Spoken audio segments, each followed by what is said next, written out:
Kerajaan Persekutuan bersetuju menaikkan kadar pemberian khas kepada Sarawak mengikut perkara 112 di Perlembagaan Persekutuan daripada RM16 juta kepada RM300 juta setahun.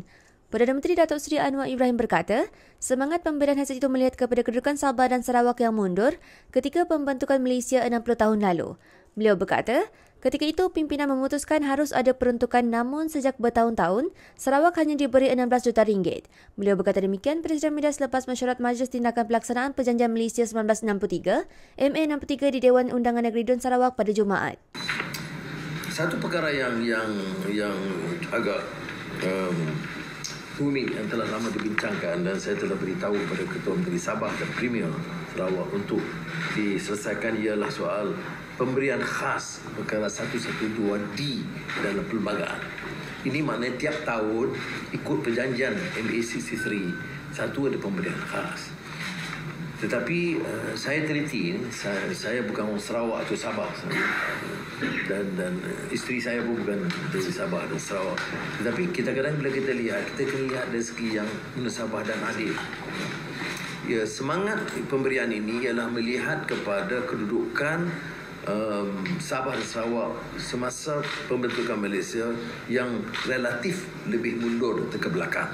Maka pimpinan kita pada ketika itu termasuk terutama Tunku Abdul Rahman Putra Al-Haj almarhum mengatakan harus ada peruntukan ini 112D.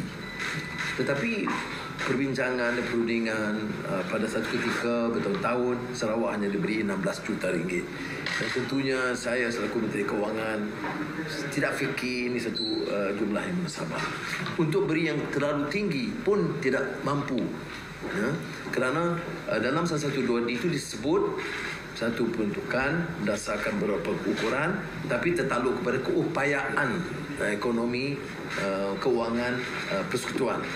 Jadi untuk peringkat awal Premier menekankan satu peraturan kaedah biar kita tetapkan formula atau kaedah yang jelas.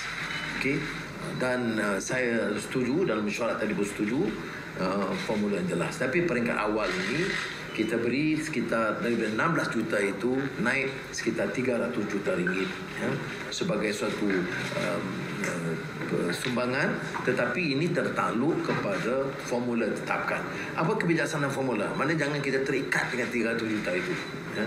300 juta itu kerana kedudukan kewangan yang terbatas dan harus diperinci, kalau saya sebut dicerakin supaya formula itu boleh diterima pakai.